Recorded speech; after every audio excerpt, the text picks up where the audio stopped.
سر بعض علماء یہ کہتے ہیں کہ جو قرآن پاک میں کہا گیا ہے کہ یعنی اللہ تعالیٰ جب دلیل دیتے ہیں اور تو اس میں وہ کہتے ہیں کہ آپ پچھلی کتابوں کو اس کا حوالہ دیتے ہیں کہ جا کے وہاں پہ دیکھو، تورات میں، انجیل میں نے وہاں کچھ ایسی بات کی ہے.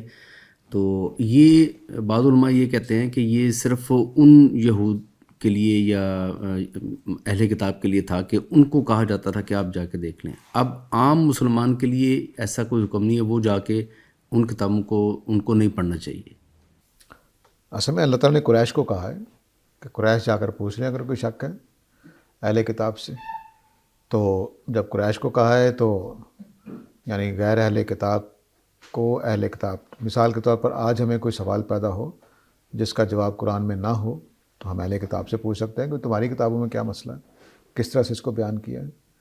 تو زیادہ سے زیادہ یہی نہیں کہ تحریف ہوئی ہے. تو لیکن قرآن حوالہ دے رہا ہے کہ نبی کریم صلی اللہ علیہ وسلم کے زمانے میں تورات والوں سے پوچھا جا سکتا تھا، اور قرآن مجید اسی زمانے میں کہہ رہا ہے کہ تحریف ہوئی تھی.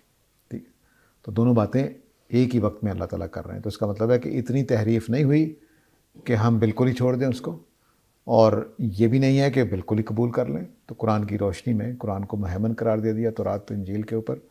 تو ان کی قرآن کی روشنی میں ہم تورات انجیل سے بات سمجھ سکتے ہیں. کئی واقعات ایسے ہیں کہ جن کی تفصیل تورات سے معلوم ہوتی ہے جو قرآن نے بیان نہیں کی. کچھ کی تفصیل اللہ نے کر دی ہے قرآن مجید میں لیکن تورات و انجیل میں نہیں ہے. تو فائدہ اٹھانا چاہیے، وہ اللہ تعالیٰ کی کتابیں ہیں. البتہ یہ کہ اہل کتاب سے پوچھنے کا مطلب کیا ہے، جن چیزوں میں مسئلہ ہوگا پوچھیں گے، کیوں نہیں پوچھیں گے. اہل علم سے ہم پوچھتے ہیں، دنیا میں اس میں کوئی رکاوٹ نہیں ہے. البتہ ہمارے ہاں چونکہ یہ گناہ سمجھا جاتا ہے تورات اور انجیل کو پڑھنا، اس وجہ سے لوگ پھر اس طرح کی احتیاط کی باتیں کرتے ہیں. تو یہ اہل علم کا کام ہے، عوام نہ کریں تو ٹھیک ہے، اس میں کوئی مسئلہ نہیں.